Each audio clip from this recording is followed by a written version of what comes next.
Giff, just so you know the answers, we have about 43% say yes, they have done a CBC, and Excellent. about 57% said no. And then if they have done one, about half have done zero or one. And then 2 to 5 is 29%. And 14% of our group tonight has done more than 10. So Excellent. we have some experts. Congratulations. Yeah, that's wonderful. All right, so this is going to be an overview of the Christmas bird count kind of system from its origins to what we use it for to how we actually do it. So, without further ado, um, in the early days of North America and actually all over the world, there was what was known as a Christmas side hunt, and people would get together with their guns and they would pick sides, and you'd have this side over here and this side over here, and they would just go out and shoot everything that moved and a lot of things that didn't move, mostly birds.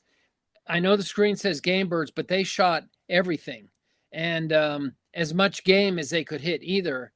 So they would come in with these giant piles of dead stuff, and I mean it was just a colossal waste. So around the turn of the century, Frank Chapman, who was the bird curator at AMNH, the American Museum of Natural History, and also an officer of the fledgling National Audubon Society, went walking out of his office in Manhattan one day, and he counted in the course of an hour 642 ladies walking by with either a part of a bird or an entire bird on their hat. Of course, we all know that egret and heron plumes were super popular and they comprised most of them, but it was all kinds of birds. And he thought, this is really silly. We should be trying to save these birds, not kill them. So this was his letter over on the right. I know it's really hard to read. The original is also very hard to read.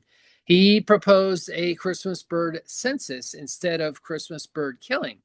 So starting in 1900 on Christmas Day, he proposed this Christmas bird census, and they had one in 1900. And there were 25 Christmas bird censuses, which we now call Christmas bird counts. And it was only 27 total birders. So basically, you got your own CBC, which would be very hard to do today because the counts, the circles are much bigger. So around now, or actually even before now, if you want to do a CBC, you sign up either through the National Audubon website or through some information I'll give you later. All counts are run between December 14 and January 5 to keep the results consistent from year to year. And literally tens of thousands of birders, not only in the Americas, but now all over the world. It doesn't matter what the weather is. If your count is on this day, that's the day you go. If it's, a hurricane, which of course would be really rare in December, but if it's just insane, they can be postponed as long as you can move it to another day within the count period. But generally, whatever the day is, whatever the weather is, I have done bird counts where it literally poured all day long, and it's not that much fun and you don't get great results, but it's still worth doing, and it's still camaraderie and fellowship with other birders. As it says there, this data collected in this, it's now 125 years worth of data, and it's used for a lot of long-term projects. So here in Georgia, each 15 mile, each count, every single CBC count is broken up into 15-mile diameter areas. They're broken up into sectors. How many sectors you have generally depends on how many birders you have to do your count. And usually sectors are defined by, roads or rivers or something where counters can say, okay, I go east to, Highway 100, and the next team goes from 100 further east. Compilers always need more birders. So if you have any interest in doing this, pick a count or two near you from the list I'm going to show you later and get involved because they're really fun. We start at dawn or sometimes before dawn if you're going owling, and you count every single bird you can see or hear as long as you can identify it. If you are not able to get out in the field or don't want to get out in the field, if you live within a count circle, you could just watch your feeders all day and send that information to the compiler. Many counts have a tally after the count or a count dinner. Some of them even have dinner, which could just be pizza, or some people have like this giant potluck. It's really fun. So everyone can share in the fun of the count and share what they found or what they didn't find and all that kind of stuff. After the count, the compiler collates all the data from their count and they send it to me. I have another gentleman, Josh Spence. Many of you may know or should know. He is going to take over the regional editor job in a couple of years, and he has been helping a lot the last couple of years. So we really have two in Georgia, which is great for us. The editor then looks at the count. They look for completeness. Is all the weather data in there? Is all the mileage of bikes and boats and cars and walking? And if there are any rare birds, is there enough documentation to be sure that that bird was actually seen? And then when I'm done with it, I continue sending it into the NAS computer, and then it gets collated in this giant database they have. Many birders participate in more than one count. As you heard earlier, the count goes from December 14 to January 5. So you can do 3, 4, 5, 6 counts. There's a lot of weekday counts. If you're retired or if you're off for the holidays, you can do weekday counts. A lot of times struggle to get enough birders. And some people get really competitive. They know how many counts they've done. They know how many years they've done them. They know I've done this count 14 years in a row, and a lot of people are pretty proud of that, and they should be. It's a lot of effort, but it's really a lot of fun. So this is a sector map, just so you can visualize what I'm talking about. This is the Peachtree City count, and I can use my mouse. So this is sector number 1, and this is a road where it stops, and this is sector number 2. Now, if you're joining a count that you've never joined, then usually they say, hey, I need help in sector 3 or sector 7. But if they say, hey, where would you like to go bird? Take a look at the map.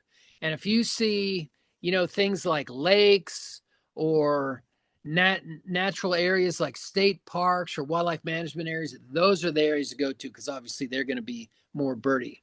The reason we have to have well-defined boundaries is because you are only trying to count the birds that are in your sector. And there are some birds that are constantly challenging us, like geese fly around all over the place. And so what you have to do if you have a big flock of geese is you say at 10:22 a.m., we had a flock of 16 geese that flew from north to south. And then you check with the sector to the south of you to see if they got them. And if they did, then only one of you will count them. Around here in Metro Atlanta and all the way down the I-75 corridor, we get, of course, sandhill cranes, which are always thrilling to see, especially on a Christmas bird count. But you have to write down how many flocks, how many were in each flock, and then check with the other people in your sector. As the state editor, I also check to see, like, if I have one count in Macon and one count in Valdosta, those birds could fly over the same area in the same day. So I try to figure out if people are double counting the same sandhill cranes. The bird that's the worst for this is bald eagles, because they have such huge territories and they have been increasing so much in the last few years that now on some of these coastal counts, we have 25, 30 eagles. And we try to, we had this many adults, we had this many first year, second year, whatever. But it gets complicated after a while. But that, again, that's part of the fun of it. So another lure for getting people to come do Christmas bird counts is that we find great birds. Like we get snowy plovers occasionally on the coast, which is a really hard bird to find in Georgia. Occasionally, we have now 3 records of Swainson's thrushes on Georgia Christmas bird counts. 20 years ago, when I started this job, there were no records of Swainson's thrush in winter, but we are already seeing the effects of climate change, and that is showing up in birds like this that winter in the Caribbean or in Central America, not that far south. A lot of them are now lingering, like yellow-breasted chats and rose-breasted grosbeaks were unheard of. Now we have like 20 records. Tanagers, summer tanagers. Um, of course, we sometimes get really odd hummingbirds like this buff-bellied bird, which was down on the coast. This is a northern water thrush that was on the Roswell count. Again, when I started doing this 20 some years ago, we had like 3 winter records of northern water thrush ever, and none on Christmas counts. Now we get them every single year on the coast. Sometimes at really good places, we'll have 4 or 5 on the same count. And like this one was well inland at Roswell a couple of years ago. And that is a bar-tailed godwit. It was not found on the Christmas count. It was found earlier in the fall, but that was a first Georgia record, and it was seen on the Christmas count. So if you did that Christmas count, you would have seen it. And then this is a green-breasted mango, which is a ridiculous record for Georgia. You can see by the fantastic habitat behind the green-breasted mango that, like the buff-bellied, it was coming to a feeder. But we do sometimes find really rare things on the count. This is a green-tailed towhee found by Rachel Cass, who is now Rachel Holzman, years ago on the Lake Oconee count. They were just birding a little pasture area down some side road. They heard this chip and they were like, what is that? We don't know what that is. They pished and this beautiful bird came out. Only the second record for Georgia ever. It's a Western species. And the only other one was in 1953 and it was collected. So nobody saw that except the person who found it. So this literally is the only green-tailed towhee that anyone alive probably has ever seen in Georgia. So that's really cool. And that was found just on a Christmas count because people were birding an area they wouldn't normally go to. So that's really cool. This data goes into a lot of good uses, not only the big National Audubon database, but it's used, as you can see, by researchers, biologists, wildlife agencies, because this is 125 years of more or less stable data. Now, there are a lot more counts now than there were in 1900, but for counts that have been going for a long time, this is literally an unparalleled record. The only thing anything like it is the almost as long breeding bird survey. And sometimes if you combine the data between the winter Christmas bird count and the summer breeding survey, it gives you a really good idea of what's going on with the population of a species continent-wide.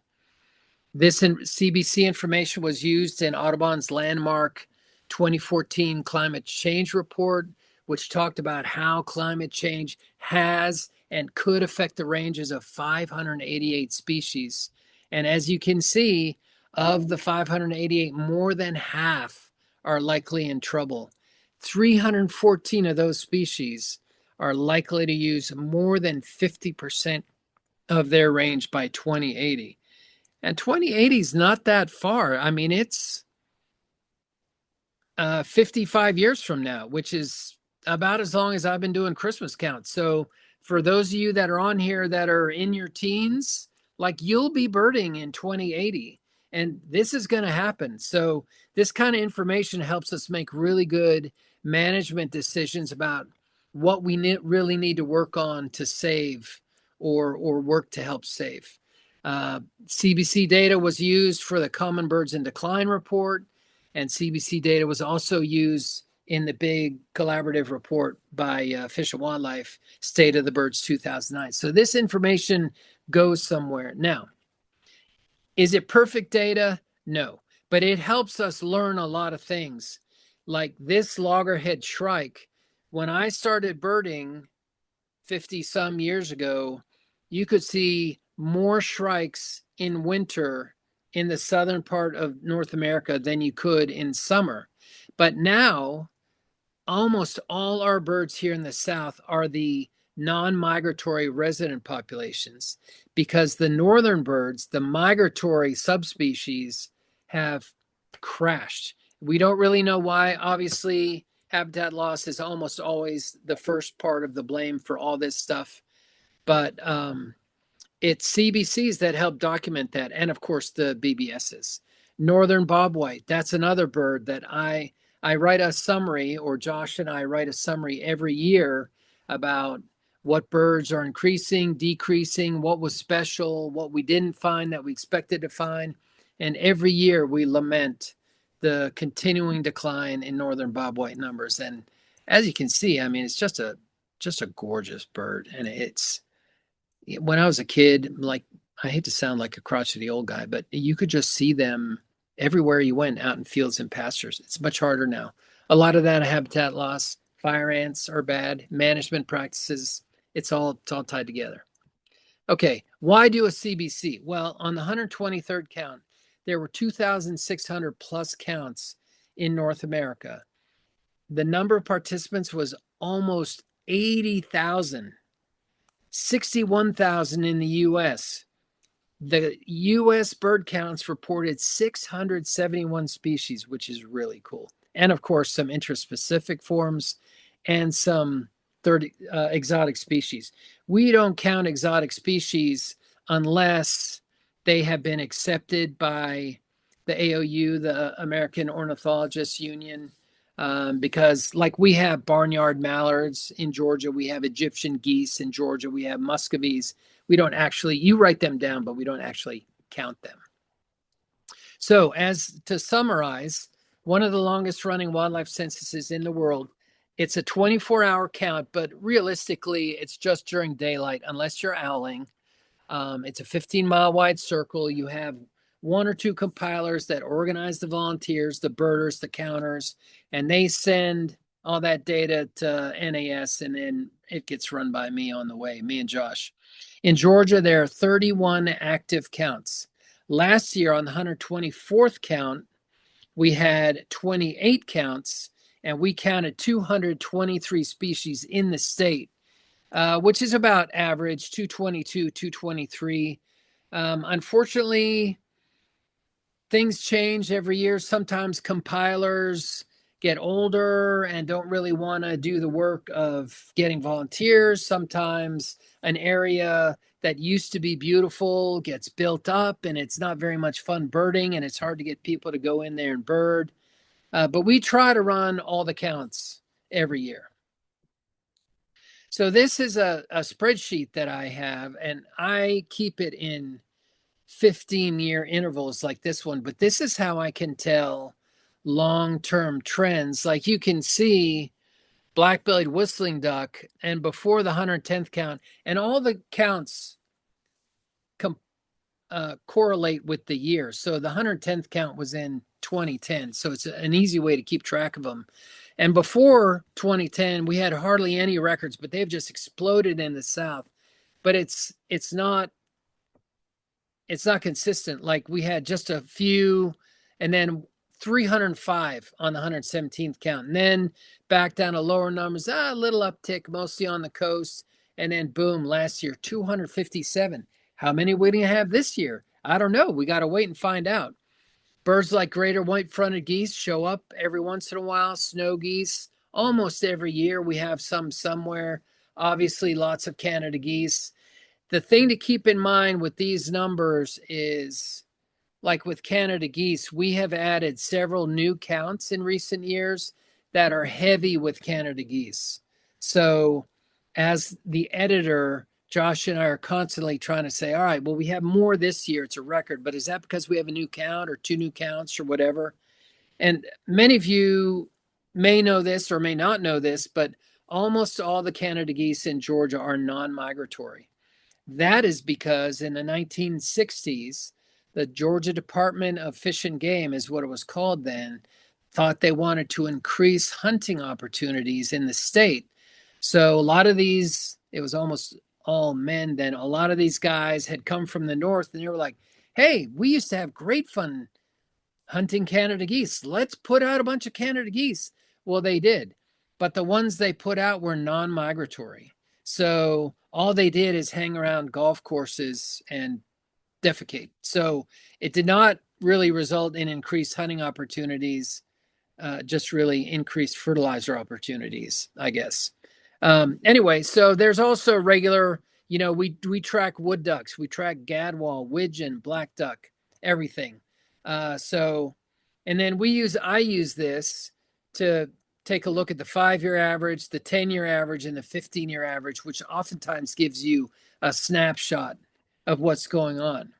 However, it is not always perfectly easy to interpret. And here's 2 examples. This is a northern gannet. Of course, that's a beautiful summer northern gannet from up north. This is what we often see in the winter, is a northern gannet off the coast. And of course, if you're doing a coastal count, and the coastal counts are wonderful if you can get down there, but you're always looking out to sea, trying to add northern gannet and whatever else you can get out there. And so some years you get a lot of them and some years you don't. About maybe 15 years ago, one of our compilers wrote this beautiful article for the GOS journal, the Oriole, and it was talking about trends on his Christmas bird count. And he said, it's obvious that northern gannet numbers have plummeted because for 3 years we had this number, and then the last 2 years we've had hardly any. And, that makes sense. You had a lot for 3 years, then you didn't have any. But we checked, I was assistant editor for the Oriole then, and we checked the weather. And so for the first 3 years, they had strong westerly winds onshore winds. And then those next 2 years, they had offshore winds. So the wind was blowing all the gannets in to be counted the first 3 years, and then it was blowing them out of range and you couldn't see them for the next 2 years. So you have to be careful about what you see. Here's another one that's not really weather related. That, of course, is a Virginia rail. And in this same article, the first, I think, 2 years of the count, they had tons of rails. And then for 2 years, they had no rails. And then for the 5th year, they had tons of rails. And he said, well, this is correlated to drought and this and that. And it was really kind of a tortured explanation. But we did a little more digging on that too. And it turned out there was one birder on that count that loved rails. And while everybody was out owling, this birder would go to these 2 marshy areas and play tapes. And he would get Soras and he would get Virginia rails. And occasionally he would get a king rail, lots of clappers. And so he artificially, by himself, made those numbers bigger. A more recent example, I know we have a birder from Augusta, at least one, on this talk. And Finney Swamp, until about 15 years ago, we would get hundreds of Virginia rails and Soras on the CBC. And then the airport decided that there were too many blackbirds too close to the airport.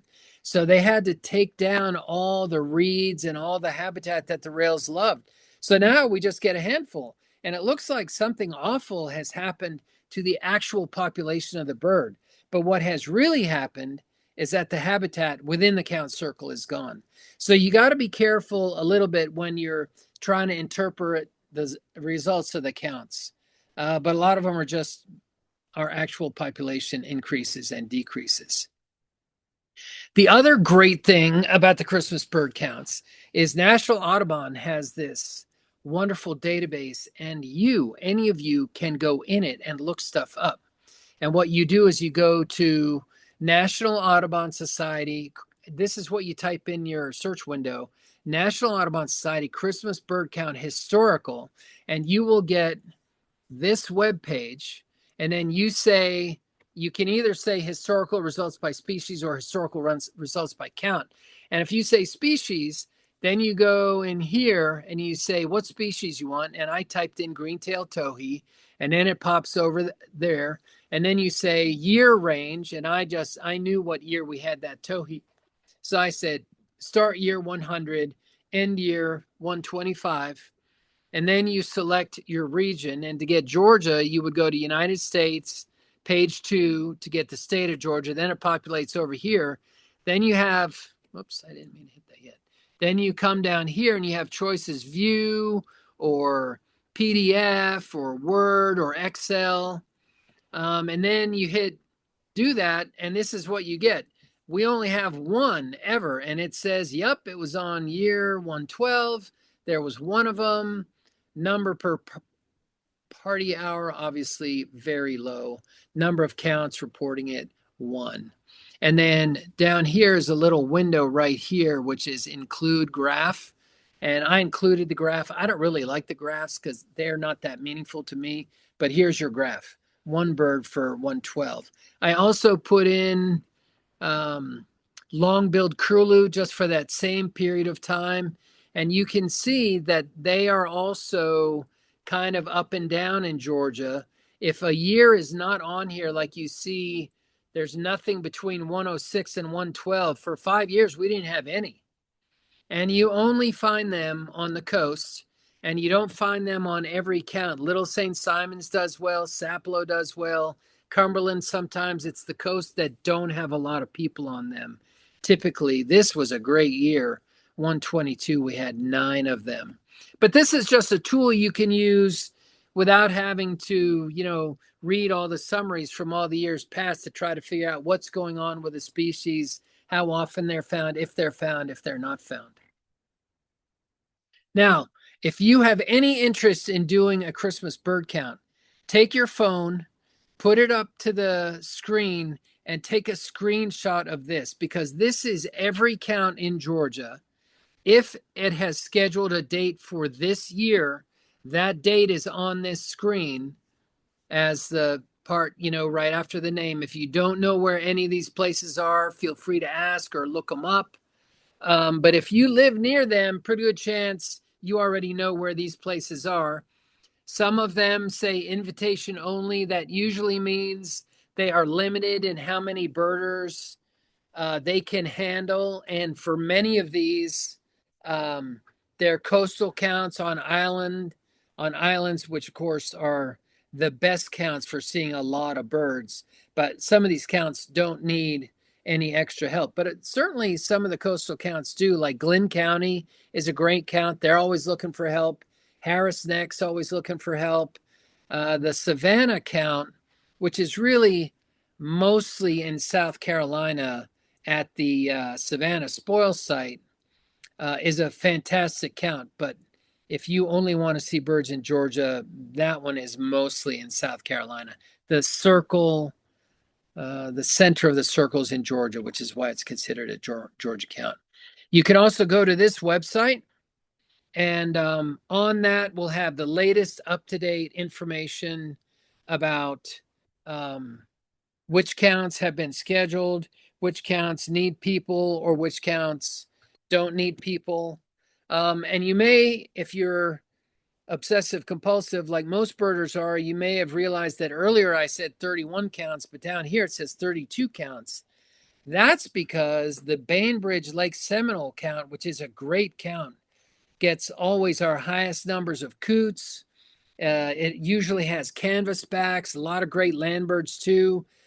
The longtime compiler, the late great Oscar Dewberry, passed several years ago. We have not found anybody who is willing to take over that count. But if you live near Bainbridge or want to go down there and have any interest doing that count, please call me, because I would love to get that count going again.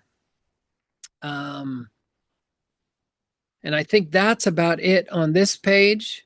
So I'm going to say thank you for listening. I'm going to try to figure out how to escape this. I'm going to close this. All right, Sarah, are you back? Do I have to say, don't, there you are. Yes, Okay. You'll press stop screen at the top. Okay. Or stop share. Oh, stop share. Okay. Awesome. All right. Thank you. Now, do we have any questions? We do. We have one question so far, Okay. but if anybody has any more questions, please put them in the Q&A or in the chat and we'll read them. So our first question is, are all experience levels welcome in a CBC?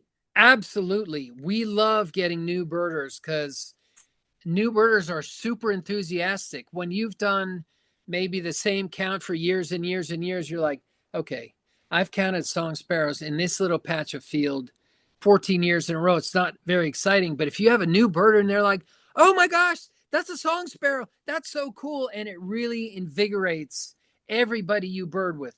We love having new birders. Please Join in. And I promise you will like it. Even if it's a less than great day, you will still enjoy it. And usually, right, the compiler or the coordinator of the count will pair you with somebody. If you're not feeling confident, you can be paired. Absolutely. And you can, if you want to be paired with somebody that's super experienced, you can. If you want to be paired with somebody who's, fairly new, you can. There's almost always somebody with a lot of experience in each area to try to get as many birds as you can. But it is a great way to not only have fun, but see a lot of birds you're not used to seeing and learn about ID. So highly recommend it.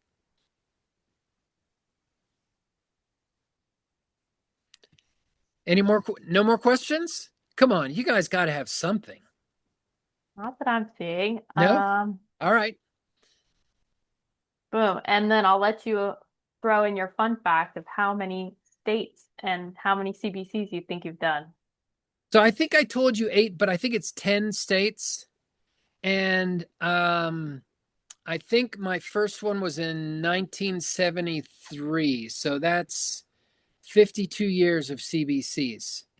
I can see the questions now.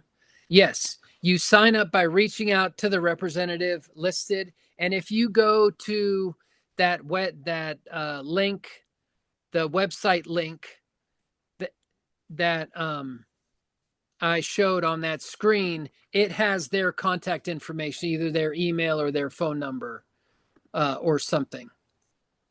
Does that answer your question? And then I I just put think, it in the chat.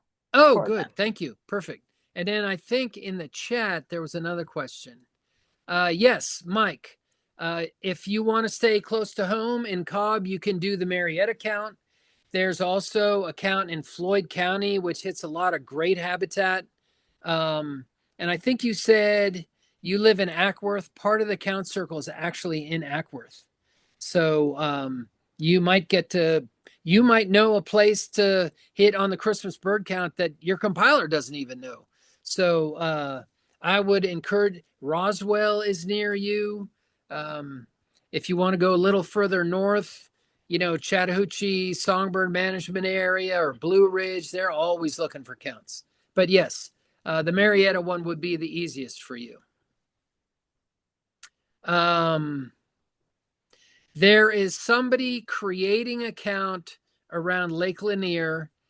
Last I heard, they were going to do a trial run this year, but I actually have not heard in the last month.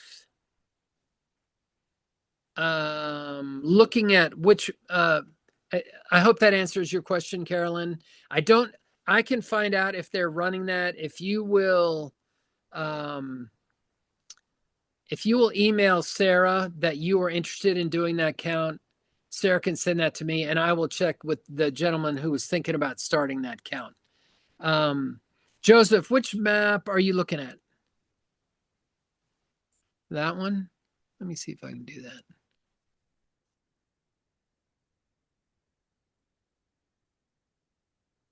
that. So the red ones are, man, I now remember this count, this map, and I had totally forgotten it. But a red one means it's usually an invitation only count, which means that the compiler either has enough people already or it's limited in number, like some of the coastal counts. All the yellow ones are just go ahead and contact the compiler, and they are looking for volunteers. And then green ones mean it's a technicality, but that means the compiler has hit a box on their screen for this year saying, yes, open for pre-registration. But I promise you on December 3rd, they're all open for registration. So go ahead and contact any of them. I'm going to bail back. Whoops. Did I lose you? Sarah, do you still have me? Yes, I'm there you are. I got you. Okay. Yeah, there you go. Good question. These are all good questions. Anybody else? Any other areas of the state you want to know? And these are all fun counts. I've lived in Georgia for 35 or so years, and I've done almost all of them at one point or another, and they all have cool stuff on them.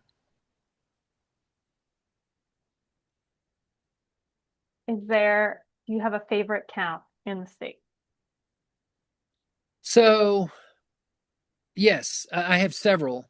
I love all the coastal counts because that is typically where you are most likely to find a rare bird. Plus, I live in metro Atlanta, so I get to see the birds around here all the time, winter, summer, migration, but I don't get to go to the coast that often. So I love to go down there to do Christmas counts. I've been lucky to do almost all the coastal counts, and honestly, they're all fantastic. As far as inland counts go, I used to love Lake Bainbridge just because it's huge and there's not that many birders, and you can make a real difference on that count. The Albany count's the same thing. They never get enough birders. Blue Ridge count, same thing. So some of these counts that don't have very many participants, um, you can really make a difference just one or two people showing up and joining the count. So it's totally worth doing. I hope everybody that's on this, if you are not already signed up for some counts, will give it a shot.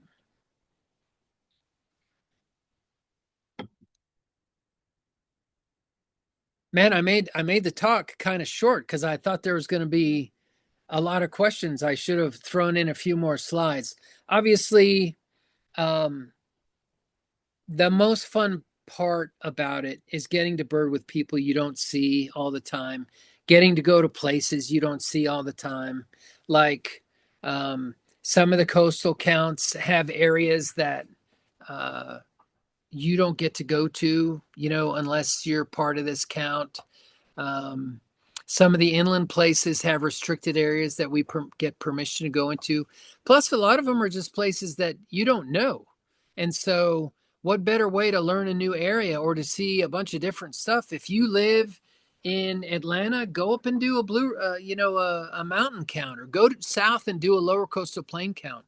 It's really fun, especially if you get like a little group of you and your partner, or somebody you bird with, or just, somebody from birding. Go somewhere new and try a new count. It's really fun. I love them, obviously. And what is the most commonly counted bird? Is it the yellow-rumped warbler or something?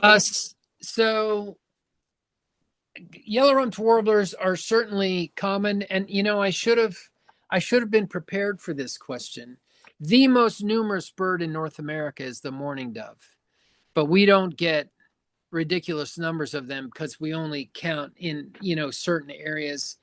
Our biggest numbers are probably something like double crested cormorants, or some colonial uh you know big flocking bird like that, probably.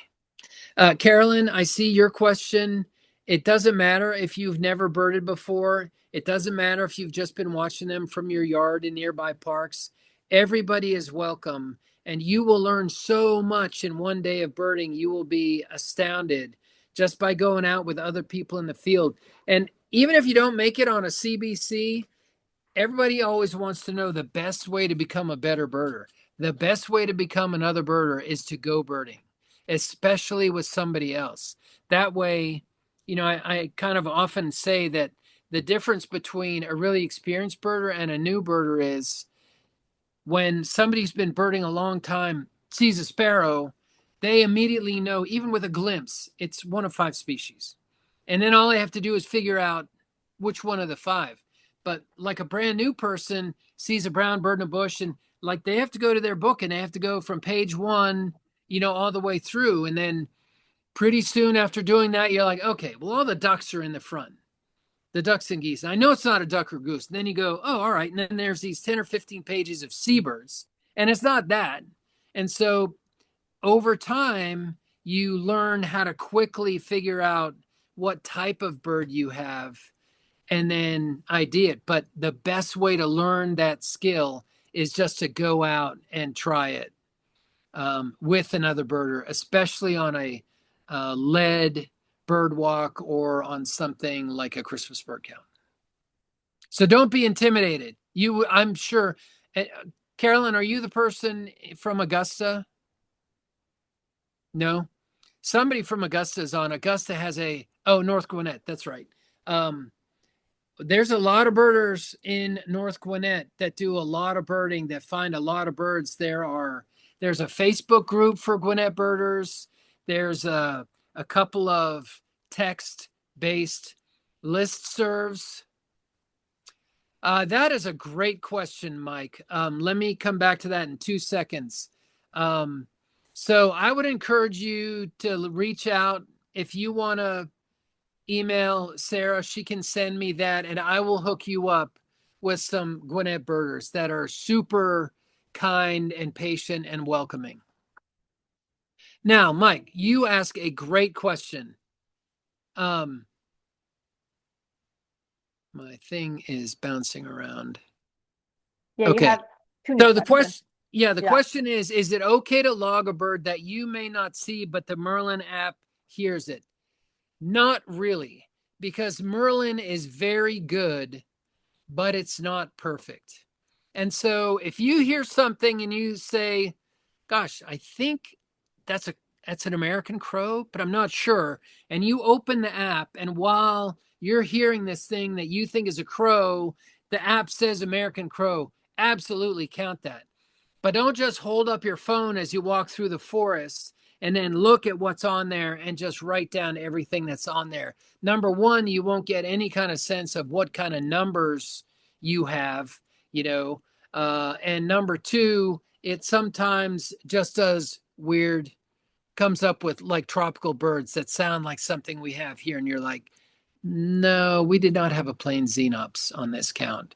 So, if you're using Merlin to confirm something you already think, absolutely. But I would not use it to just indiscriminately write down what it says you have, because you don't get any numbers. Does that make sense? And by the way, people oftentimes ask if it's okay to pish, okay to play tapes. The answer is yes. And this is official National Audubon Society guidance. Yes, you're allowed to do that. But if you're in a place that does not allow that, like some national wildlife refuges specifically do not allow tapes, then you can't. But I'll never admit that I said this, even though it's taped. But I will pish anywhere because it's just pishing. Some people that are very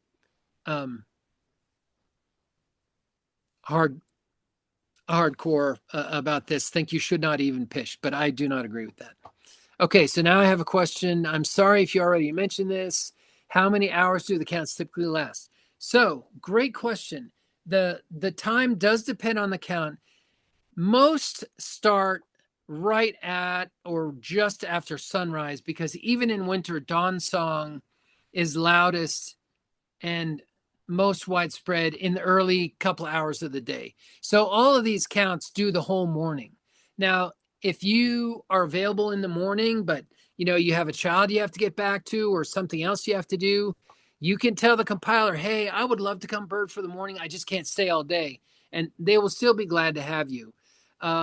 Most of the counts where the compilers really try to do them well will bird until 3, 4, 5, which is when it's starting to get a little dusky, because they want to count everything. Compilers can be competitive too. They want to have more counts than their friend compiling another count, or more than they had last year. And I would just ask the compiler. Some counts will say, okay, we're going to bird till 11, then we're going to go to the Wendy's that's in the little part of the town that we're going to be birding through. Or you can bring a lunch, or some counts just stay out and eat lunch in the field. So I would bring whatever you think you need to drink and whatever think you need to eat for the day. But energy bars and pieces of fruit can go a long way. I like breakfast, so I have a big breakfast, and then I just kind of snack the rest of the day. So it's up to you how much you actually bird. Most people bird most of the day. I hope that answers your question, Olivia. Yes, Gwinnett birders are great. You may count affiliated, of course. We love affiliateds. What percent of those? What? Oh, the books in my office? Uh, a lot. So that entire wall over there, that is all birds. Reference books, Birds of North America, field guides. You go to another country, you buy a guide. This one over here is almost all insects and a little bit of just general biology. And then there's one over here. You see, that's all Civil War because I like history too. But it's a lot of bird stuff. I'm clearly a book guy. I have to start getting rid of some of these. It's too many. But I love books. Yeah. Um, great question. Uh, so I see laughter. That was you. Great. Um, we still have almost 10 minutes. Any other questions? Can you think anything I missed, Sarah? Obviously, be prepared for inclement weather. If it's windy, staying out in the wind for a long time is much colder than on a day with no wind. So just check the weather forecast. Take a raincoat. Take an umbrella if you want. It doesn't matter. The people will be happy to have you. And sometimes on days when the weather forecast is bad, people drop out. So it's really helpful to the compiler if you show up when you say you're going to show up, even if the weather's crummy. Barrow, Hall, or Forsyth? Um, Not really exactly. Um, there's counts. There's a Gwen. There's a well, the Roswell count is not too far. Um, Lake Oconee, of course, is east and south. Probably not super close. I'm sorry. Um, why is the CBC in the coldest part of the year? Well, it's a Christmas bird count. And the whole idea of the count, initially was to stop people from shooting birds over Christmas and help them save birds by counting them. But now it is meant to be a census of winter birds. There's still a few birds that are moving in late December, early January. Like, you're welcome, Catherine. The sandhill cranes that we see, they're still moving. They're still flying south in December to get to their wintering areas, but they only stay there for about a month, and then they're flying back in February. So they're still migrants, but this is a good way to count how many of them are moving. So that's why, if you don't like cold weather, you can get involved in the breeding bird survey. Awesome. Way to go, Mike. I love sandhills still after all these years. If I'm in the house or in the yard and I hear them, I'm running outside. All my neighbors know if I run outside and start jumping around and pointing at the sky, it's sandhill crane time. Either that or time to call the insane asylum. Could be both. But if you really want to count birds during nicer weather, you can get involved with breeding bird surveys. That is a route you run that's a certain length, and you count birds at every stop. That does require a little more experience. But if you're a new birder, you can tag along with somebody that's new one to learn how to do them. And the weather is much nicer. Those are all done in May and June, late May, early June. Well, I think that's all the questions. Okay. So thanks everybody Thank for you all. joining Great us. questions. And I hope you all are able to join a Christmas bird count this season. And if not, maybe a breeding bird survey next season. But you are more than welcome to join us at any of our free field trips or our future webinars and our centennial events. So we hope to see you at an event You're soon. And this was recorded as a reminder. So if you want to go back and refresh your memory, you can always do that. But thank you all for joining. Have a great rest of your night and happy Christmas bird counts. Thanks for coming, everybody. Hope you Thank you, hope you Jeff. got excited about doing CBCs.